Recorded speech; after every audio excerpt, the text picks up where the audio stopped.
I'm so proud that A Dog's Life is now sponsored and powered by Antinol. I've given green-lipped muscle to my fur family for over 15 years as part of the precautionary principle as learnt with the College of Integrated Veterinary Therapies. I switched to Antinol's Joint Care Pro a year ago, being so interested in its unique oil-based capsules, especially for Mr. Binks. He's taken green-lip muscle since I rehomed him, aged 2, 11 years ago, to support his long-term joint health, as green-lip muscle is species appropriate and bioavailable. Antinol is backed by 25 years of scientific research. Each 50 milligram capsule simply contains its patented active ingredient, PSCO-524. This is extracted from green-lip muscle. This is the highly concentrated oil that's ethically extracted and contains all known omega-3s, including ETA, EPA, and DHA.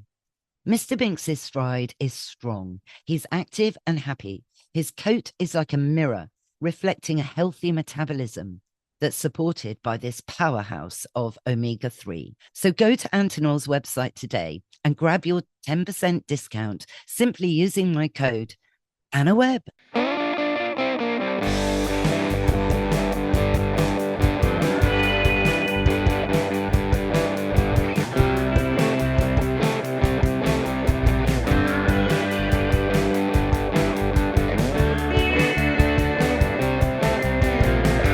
I'm Anna Webb, and welcome to A Dog's Life. Remember, we're powered by Antinol.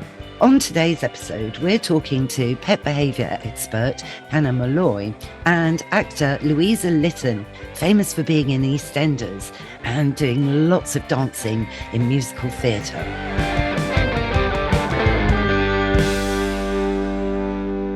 How excited am I to be introducing the world-renowned animal behaviourist Hannah Molloy and Louisa Lytton, star of EastEnders and lots more things, and an amazing dancer, to A Dog's Life, both together.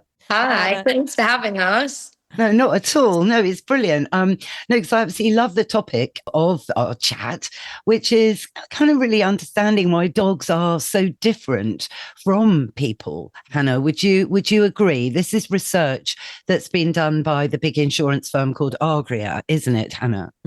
Yeah, it's been a really fascinating study, actually. It turns out that 3 in 5 owners, that's 61%, admit that they don't know that colour affects how their dogs behave. And even fewer, so 21%, know that dogs can see in shades of blue and yellow. That's super low. So 1 in 5 people understand the way that the dog views the world visually. Yeah, and there's even more just really exciting stats that I'd love to pull out. But let's just start that. Isn't that bonkers? They don't know that we can't see the way that dogs can see, and dogs can't see the way that we can see. And you and I know, Anna, that doesn't just go with eyes, that goes with scent as well. There's a whole new world of smell that dogs perceive. And hearing, yeah, I think the only sense that dogs have less than ours is taste buds, actually. But of course, they don't really need taste buds because they smell their food. They get that, I suppose, the taste satisfaction from knowing that it is a mouldy chicken bone on the pavement, which can be a very exciting, naughty, scavenging moment for a dog where they think they've got the best prize in the world. They're not super great at seeing things close up, actually, either. So they prefer their depth of vision. They prefer things to be further away, which is why so many dogs, you throw a treat at them and they just get hit in the face because it's like, well, I see it, it's disappeared, bonk, right in the face. So they have to learn how to catch a treat because it will, to some dogs, just disappear at a point. Where's it gone? No, that's so interesting. Yeah. That is so interesting. But of course, understanding all of these subtle differences, is something that, is part and parcel in a way of understanding the brilliant sentient being that is sharing our homes. Absolutely. Absolutely. I mean, might you say, Hannah, that, bearing in mind that low statistic about understanding how dogs see the world, it's kind of representative perhaps of a lot more, and a lack of understanding that is quite prevalent, really, causing behavior issues and rehoming and all these things that are going on, rescue centres bursting at the seams, even people having to consider euthanasia for their dogs, partly perhaps as a result of the cost of living crisis as well. And we're sort of at this point where there was a perfect storm brewing, which for me seems to kind of massively exploded into a big thunderstorm at the moment.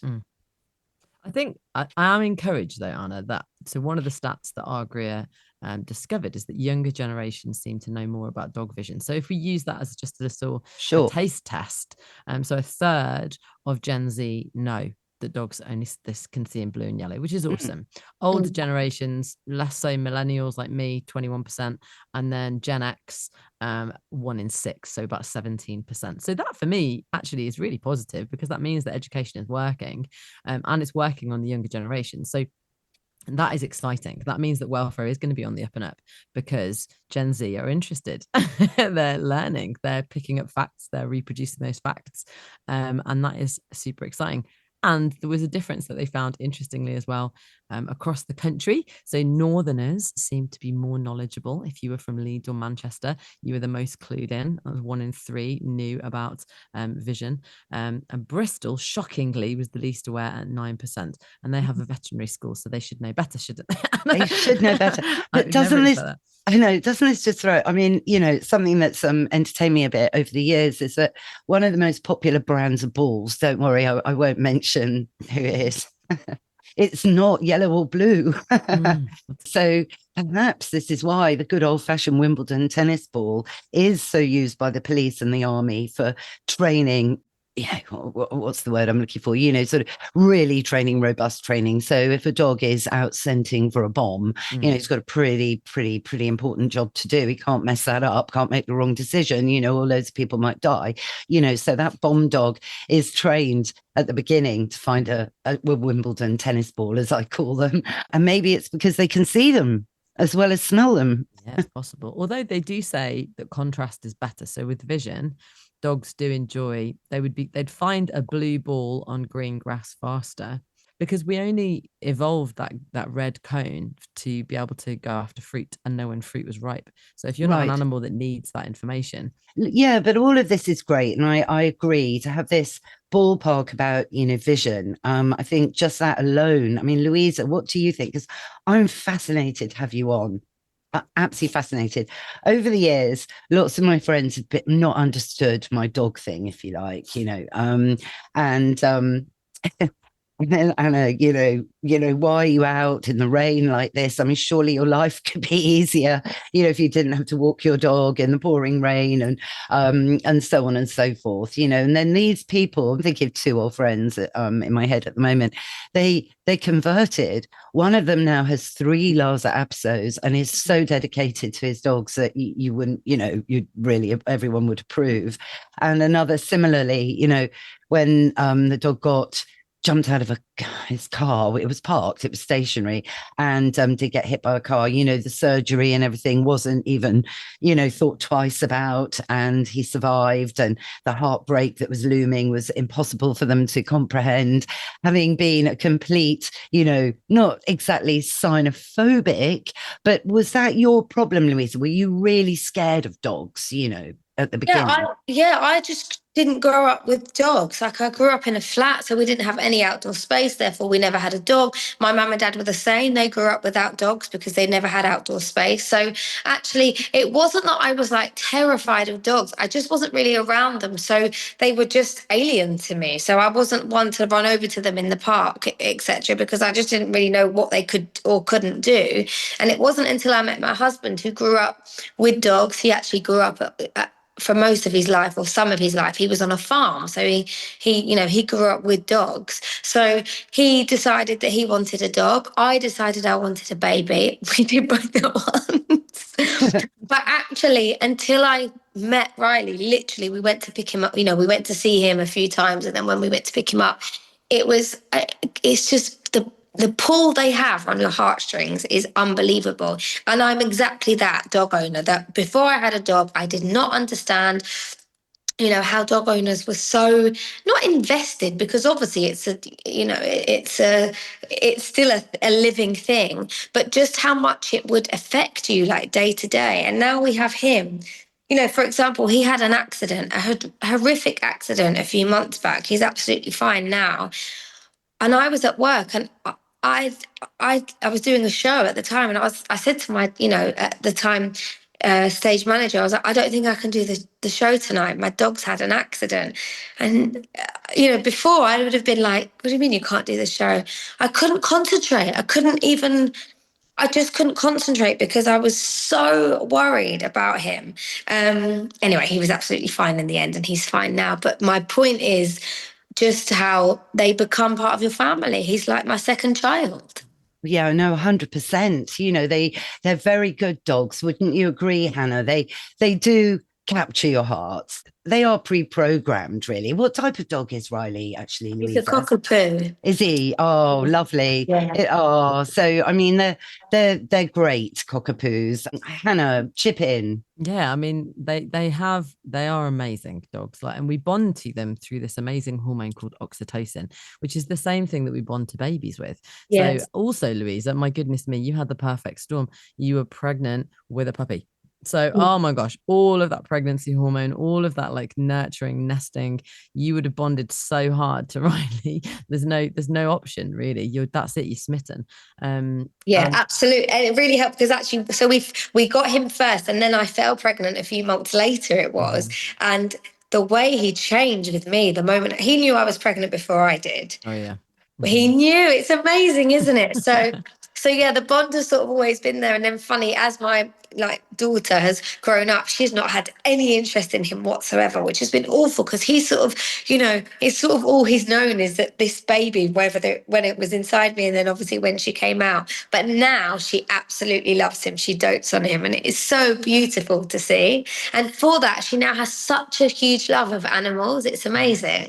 Oh, that's so good to hear, because they do say, Hannah will back me up on this, that children that grow up with animals actually have a much more robust immune system, actually, from the get-go, as well as an interest in animals, which, well, personally speaking, I grew up with animals all around me all the time, and I love animals more than people. I can say that. It's my podcast. Without a doubt, actually, the more it gets stronger every day. Yeah, I can imagine. They're just so innocent, aren't they? They are innocent. The reason that every time there's an animal in a film that gets in trouble, we're like, no, that's it, game over. It's just the worst.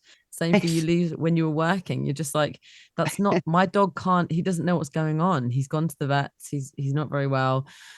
It's horrible. We can't talk them through what's happening in the same way that we might be able to with a child. And so there's that extra I wish I could communicate with you better. That's what it is, isn't it? We want to be able to explain the world to them better than we can. But a lot can be done, Hannah, to explain the world to a dog, Sure, and a lot, I know it's one of your big topics, which I love as well, is ensuring that messages don't get lost in translation between dogs and their people, because there's still so many misconceptions on that. For example, yawning, a lot of people think, oh, my dog's so tired in this cafe that we're in at the moment, for example, and context works in with that as well. And actually, no, maybe your dog's actually a bit stressed out currently in this cafe. Take that a bit further, Hannah, go on. Yeah, so I mean, this is my big love. I got into understanding dog body language and teaching that, really specializing it. It's my agility. Some dog trainers are doing amazing tricks on television, and I'm explaining to people how dogs talk to each other using physical signals, because that's what we can go on. We can't smell what they can smell yet. We can't, it's just a whole world that we can't even access. But we can see what they're saying with their bodies. And thankfully, they've become really exaggerated with their posturing to help us. And they've become loud as well. Dogs bark, don't they? Wolves don't bark. Puppies do. Wolf puppies, cubs, that's what they're called. They don't. Dogs have become noisy and big in their behavior but many people, Hannah, do think now that, I know dogs are 99%, DNA. I mean, we're 99% chimpanzee, but there's still a huge difference between us. So in a way, would you say the wolf now is kind of a distinct species from the dog, really? And the dog is now the domesticated dog. So it's not really near to the wolf anymore, or not? Yes and no, because the distinct species, you can't breed between them. So this is the difficulties. You can still breed with wolves. Dogs can still breed with wolves. So that's a tricky one there. They are very similar, but I don't think they all just came from wolves. Look at how many different dogs there are across the world. You know, dingoes and African wild dogs. Like, there's so many different kinds of canid. For us to all assume that they came from the wolf, I do wonder about that. I wonder about the simplicity of that we've just got back to the wolf because we think it looks sexy, I think. Like, and they're steeped in myth, aren't they? And I mean, I love wolves. I love, you know, everything about them, the way their pack is organized, and, you know, and they mate for life, you know, which I love as well, a bit like swans. And there's a lot about them that is just very interesting. But in terms of their language to one another, I mean, I think it was Turid Rugas, the Norwegian behaviorist, that came up with body language cues, because she obviously in Norway, they've got wolves there. She spent time really watching wolves speak to each other, obviously without language as such as we understand it, but came up with the calming signals. Yes, I think that it might have started there. I actually think it popped up in a couple of places at the same time, as often great ideas do. So because there was posture that was being studied by, you know, you go as far back as, you know, Konrad Lorenz was looking at body language of his dogs, and he had a very dominance theory attitude towards it, that dogs are sort of trying to be alpha and alpha rolling and all of this, looking at captive wolves, which was really unhelpful. But just to think in terms of dogs trying to be peaceable and avoid conflict. Yeah, I think Turid is a very a big voice in that arena. I learnt much of my early studies of dog behavior from Sarah Whitehead. She was hugely impactful for me in my early days. And then I just got geeky and just started watching dogs. Just watch them.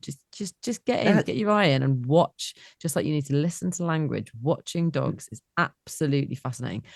Louisa, I wonder, like, you were scared of dogs at the beginning, and now you have a dog. Like, when your dog was interacting in the park with other dogs, what was that like for you? Like, how did you find that came back a little bit, or were you like, no, I've got a dog now, I feel it's taken me, honestly, up until this time to be comfortable walking him on my own, to let him off lead by myself.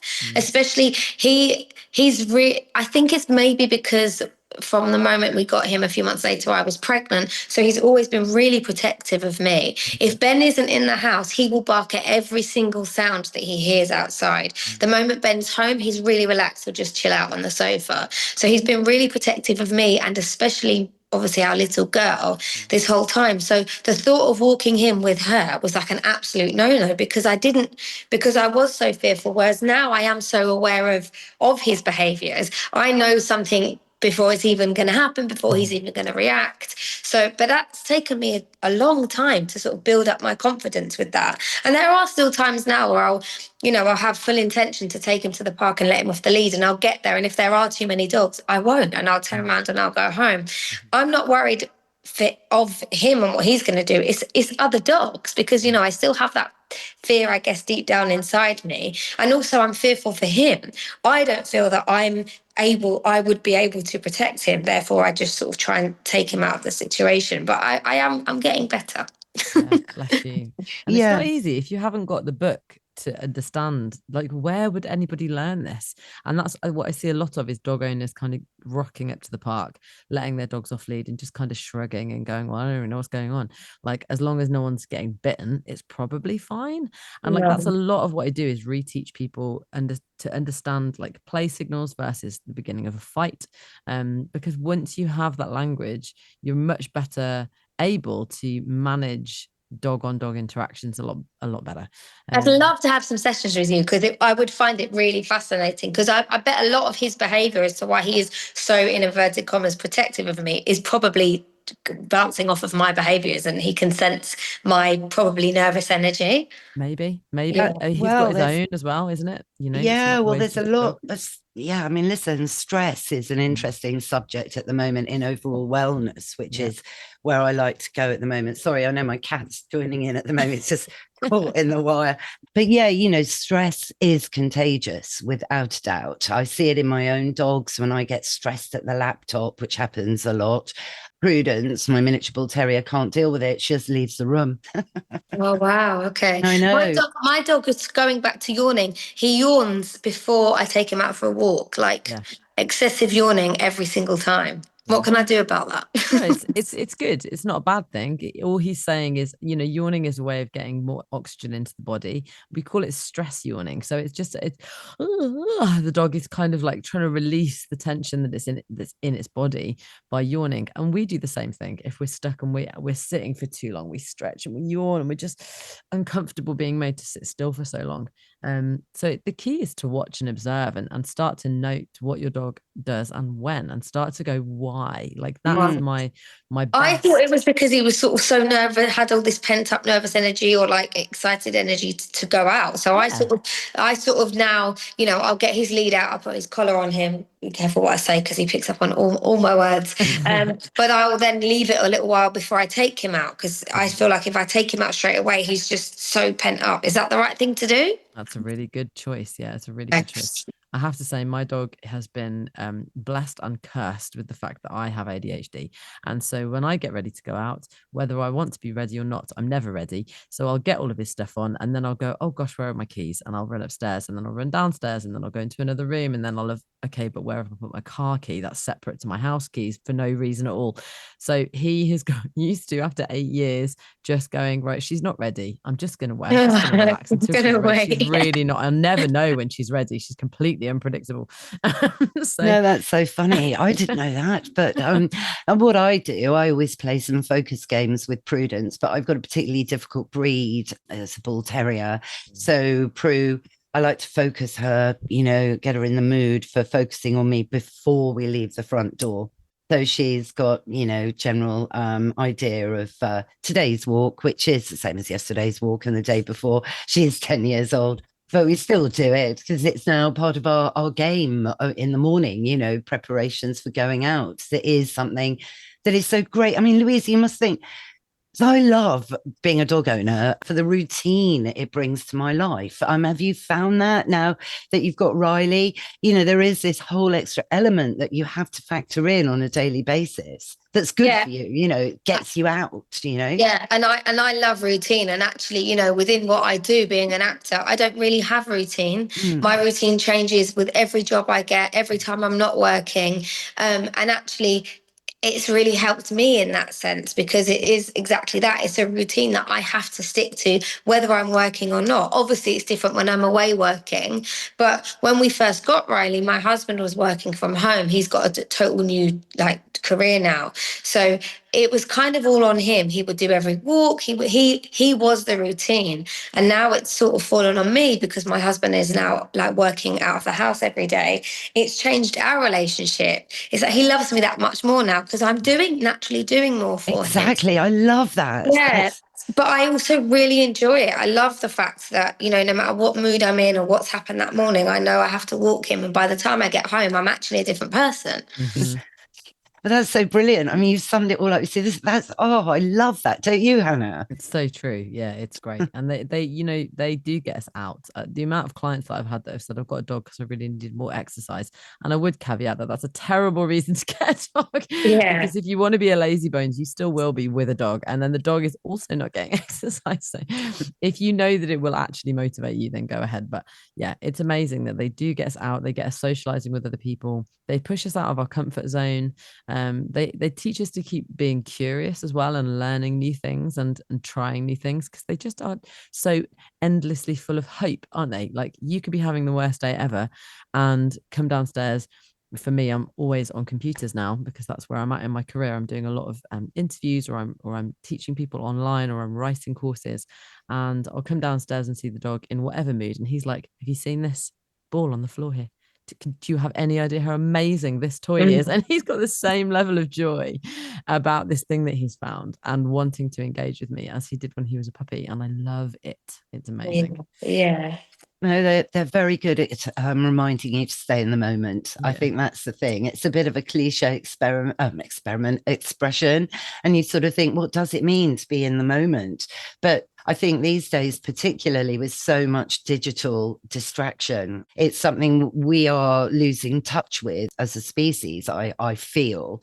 And dogs just remind you exactly that, of why the ball is so great, or why you've got to keep alert and in the moment with your dog if you're walking on a pavement, if you've got the sort of dog that will smell a chicken bone, miles ahead of you, and have planned that already, that they're going to quickly grab it. So you've got to be really on your toes, and you can't really think about anything else. And that's a great thing, I think.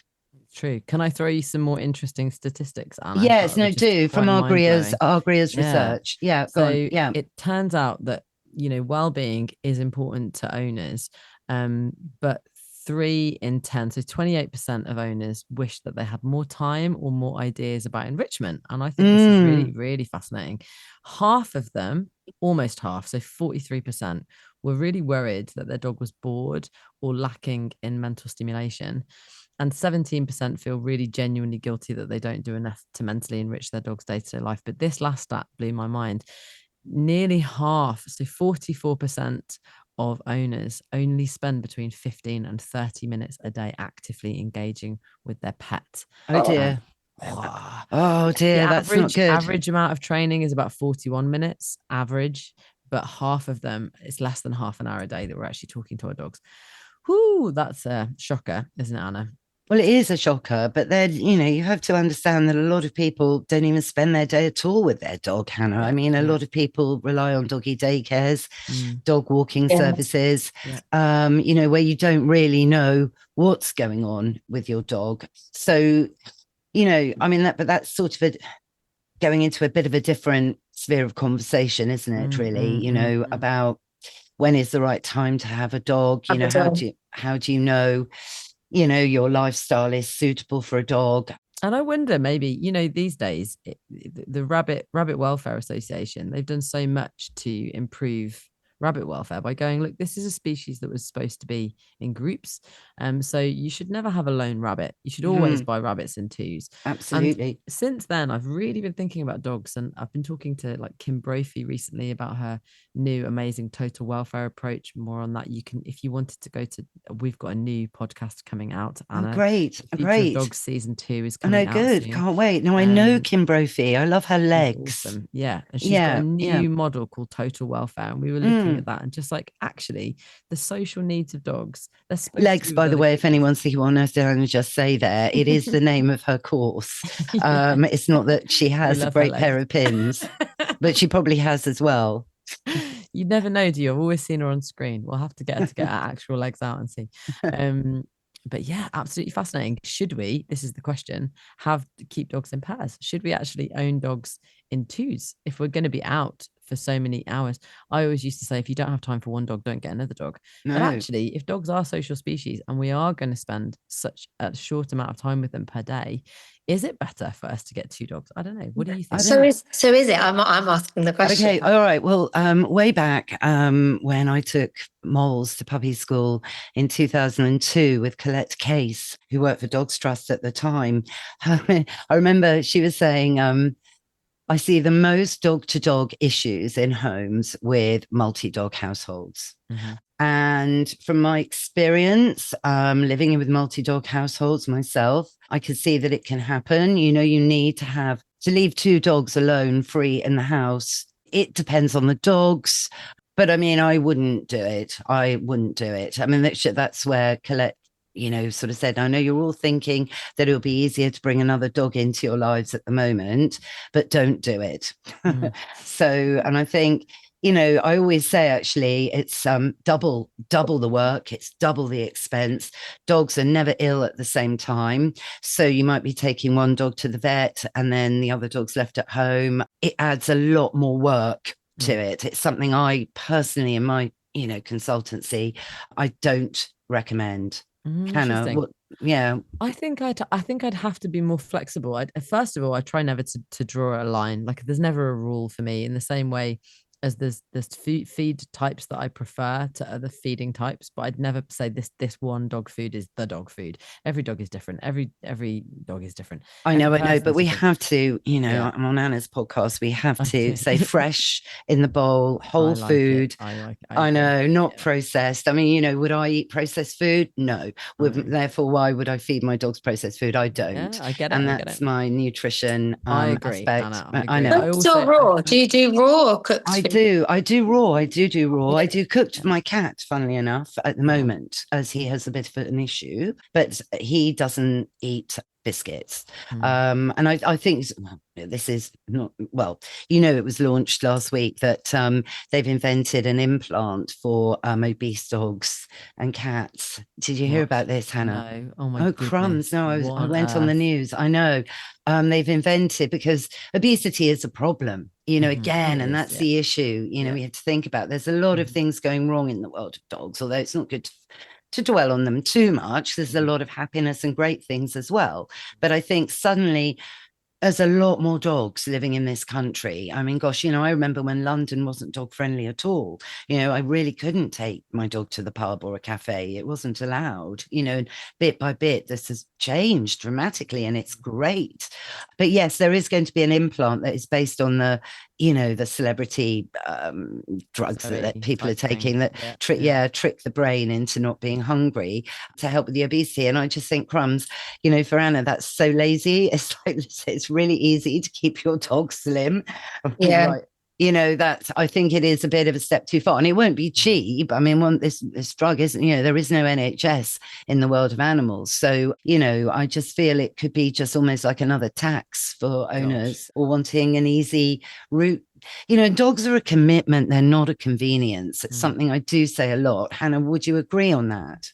Absolutely. I just want to wing back to the double dog conversation, because I think that's a good point to make. I Okay. would say I'd never get two dogs from the same litter. That's an absolute no for me, because if I'm going to get two puppies, I get puppies because they're malleable and they are adaptable at that age, and I can shape them to the context I want them to grow up in. So if I was going to get two puppies, I would get, if I had to get two puppies at the same time, which nobody has to do, but if you had to, get them from different litters. And I would train them separately, so that they're learning they're learning human. Yeah. If you get two from the same litter, one of them learns human and the other one goes, what did she say? But Hannah, the amount of work, I know, I think it's great. I mean, I do something I have done, and it worked, and it was brilliant. I brought in a younger dog when Molly, my first bull terrier, was getting on a bit, and it's that old magic card, something to think about, perhaps, Louisa, to bring a young dog in when your other dog's, say, about 10 years old, and it can really give your older dog an extra lease of life, give that dog a sense of purpose to kind of, help educate the young one, because dogs do naturally do that. And Molly was so brilliant with my little rescue or rehome, Mr. Binks, who arrived age 2, very humble. He wasn't going to, tread on Molly's toes. She was definitely still the queen bee in the household, and it was a perfect match. And I think that's the other thing as well, because dogs can become rivalries, Hannah, Absolutely. and it's very. And you've got to think, actually, with two dogs, there's areas of their enrichment that there's now limited. So whenever I leave my dog on his own, I give him something to eat, generally, something like a chewy or like a stuffed Kong or something like that. And but you can't really do that if you've got multiple dogs, because they will fight over resources. So you can't have to split them to give them that kind of stuff. So there are those considerations, but I do think that it might actually be, I'm starting to wonder whether I'm going to turn Anna and be like, maybe two dogs is better than one for their sake. It's great. No, it's funny. Interestingly, when my first cat moved in with me and Molly was 9 already, actually, and she'd never lived with a cat, and this cat decided just moving in. It's extraordinary. Both my cats have chosen me. It was most odd, but I find it a great compliment. Anyway, and I thought this will never work, but it really did. And Gremlin and Moles became inseparable. They were like the odd couple. And it was interesting to see the interspecies communication. So you see, I might actually say, get a cat instead of another dog, because I've actually seen how that can really, really work, providing you've got escape routes for the cat and so on and so forth. So I think the thing is, dogs are so adaptable and so amazing, and so each dog I've ever met is an individual, clearly, and I love that. So I just feel that their scope to adapt to different situations is enormous. And I also think one size never fits all, as we were saying, and it's about intuition, Louisa, as well. But listen, I'm so happy you're on a journey with your dog. How old is Riley now, Louisa? He's nearly 5. He's nearly 5. You see, time flies. That's the other crazy. I know, that's the thing, because funny enough, we've had this conversation recently. I've sort of said, because I wanted to go back to, God, there's so many things I want to ask you, but going back to the statistics, what is a healthy amount of time that you should be spending with your dog each day? Hannah, because his life has changed recently. It's gone from Ben being at home, literally all the time with him, to not being. We had a conversation recently. I said, do we consider another dog? Because how much time is a healthy time frame to be spending with your dog? Really good question. Good question. I think, we underestimate how much sleep dogs need in a day. Like we massively overdo it. We're not giving dogs enough sleep. This generation of dogs is exhausted, just like we are. We've got fluorescent lights on all the time, which, by the way, LEDs, they discovered in a recent study, are better than fluorescent lights. They produce more rest for dogs in kennels. So you could look at your lighting situation to produce more rest. But I think dogs generally need so much sleep. Like they should be awake for sure and active for about 4 hours of the day and being productive in that 4 hours, Yeah. And then the rest of the time they want to be lounging, mooching, sleeping. So of those 4 hours, how much of that is like, walking around the house, talking to conspecifics, eating, stretching, playing? For me, I think it's good to give your dog, minimum 90 minutes a day, minimum 90 minutes, if not ideally 2 hours a day, just to spend time with them, to talk to them, to say, what are you into, to give yourself the space to give them autonomy, because that is hugely reinforcing. So Riley, my dog probably has too much, because really, like, he's with me and, Ben leaves the house in the morning, and then I'm with Aura, and then he's sort of chasing around after her, and then I'll take him for a walk, and then, yeah, I think he is definitely given more than enough attention. But it's funny you say that. The days that we are out all day, I'm like, he's just laid around the house all day. I bet he's so depressed, but actually he probably really needs it. Yeah. And if you've got anything in a spaniel, what I tend to find they do is they butler. So if you don't give them routine, like right now when I'm podcasting, my dog's downstairs because he won't bark, but if he thinks that he could get my attention, he'll tail thump, and it's, you just go bonk, bonk, bonk, bonk. That's all you can hear. So what he needs for some part of his day is me to not be around so that he can go, she's fine, and I can sleep.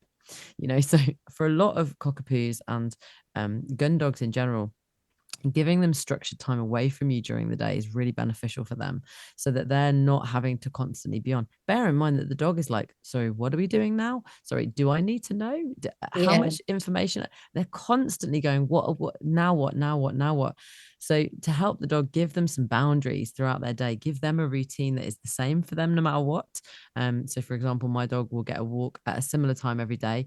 Or if I leave him, he has the same routine. He gets walked, he gets a chewy or some scent games, and then I go, so that I know that he's full, he's tired, and he's going to have that Sunday roast feeling that, like, of course I'm going to sleep. I'm full and I've had a big walk. Okay. So it's creating routines like that help them to just be able to sort of relax. But there's nothing wrong with having your dog with you all day. Which is really interesting to know, because as I said before, my routine changes so often, so as does his. Some weeks he gets walked in the mornings, other weeks he gets walked in the evenings when Ben gets home from work. So yeah, creating even a routine around his walk, for example, will just help him relax a bit more, because bless him, at the moment he probably doesn't know if he's coming or going. But he's loving being with you, and that's but he's always with someone. He's never on his own at the moment. Oh no, and that's important. I do believe dogs just do like hanging out with their owners. That's what they're predisposed to do, really. And they're flexible, Hannah, aren't they? They are dogs. Yeah. They do so long as his needs are met. But it It is. I bet, oh, you're just so fascinated with him. I just wish I was you in a way, Louisa, discovering everything and the joys of a dog, because it's huge. It's just huge, their contribution to us. They really are man's best friend. I mean, we wouldn't even be living in a capitalist world if it hadn't been for the dog way back, because how would people before tractors and all that have got their livestock to market to invent capitalism? They wouldn't have been able to, And honestly, if you think I love him, my husband is the dog person, as it were. So I always say to him, if there was a fire in this house, I think it would be my daughter first, then the dog, and I'd be left. So funny. Their bond is like something I've never seen before, if I'm honest. To be honest with you, my dog will go, any guy that comes round, he's just like, bye mum, it's lads. Like, he's very much the same. He loves boys. He loves the boys. He loves the boys. Boy thing. They just have a thing there. But it must be super satisfying watching your daughter grow up with him, Louisa. Like, what's that been like for her? Yeah, amazing. Because I don't know if I said it on this podcast, but when we first had her, obviously he was really into her. And then for the first, I'd say, 3 years of her life, she showed him no interest whatsoever. It was just no, she just was not interested in him. But all of a sudden, she loves him so much, and she really does nurture him. She really dotes on him, and she'll be the one to say to me, "Mum, Riley needs more water." She's really aware of his needs, and I catch them now sort of having their times together on the sofa, or he'll be like laying under the table outside, and she'll go and sit with him. She really loves him, and it is beautiful to see. I love that. Oh gosh, listen, guys, I think we've run over time. Not that I've minded. No, sorry, I could talk to you all day. No. Well, look, that would be absolutely brilliant. So, I mean, let's maybe reconvene at another point and catch up on the progress of Riley, proper Riley. I bet he is. I don't know if you can hear him. He's been dreaming like for the past 10 minutes. Yeah. That's so fun. It's so interesting when dogs dream. I mean, love it. I want to know what they're dreaming of, actually. I don't know that we've quite, something I asked on the radio show I did to, we had some scientist on from America. I mean, could they do that, Hannah? Do you think they could put electrodes on the dogs? I mean, it's all, I don't know all those sorts of things, but and actually visualize what they're actually dreaming of, because wouldn't that be interesting? Because then we could actually harness their actual needs and desires that actually are in their brain into reality. That's mad. They can definitely, I mean, they have very cool olfactory bulbs too, don't they? They've got two olfactory bulbs, one that deals with scent and one that deals with emotional information that comes through pheromones. So all in the like map what was going on. Exactly. Yeah, the Jacobson chamber. See that kind of like brainstorm, as it were, of color and what is being activated. But I've seen my dog wag in his dreams, and I've seen my dog growl. So I've done all of it. I've seen my dog running. Yeah. Yeah, I've seen him do that. Yeah, running. That's brilliant. I know. And you wonder, what are you chasing? What is it? What are you running away from? I want to know. But okay, so just to wrap up, what I love, Louisa, is your passion for your dog now. It's so inspiring.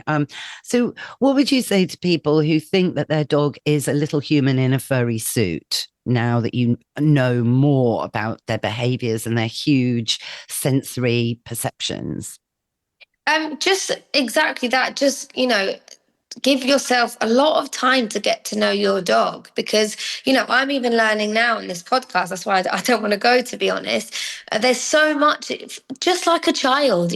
Every day I learn something new about my daughter. She's forever changing and learning about the world, and so are your pets, so are your animals. So exactly that. Just don't kind of get a dog, train them, and then away you go. You're forever learning, and I just think it's really important to invest a lot of time and energy into your dogs. They only have you. I love you. That's amazing. Thank you so much, girls. Thank you so much. Thank you so much. Thank you, Agria, for the research, and Louisa, amazing. Thank you all so much for joining us today, and all the links to everybody will be in the old show notes. Thank you so much. Thank you. Cheers.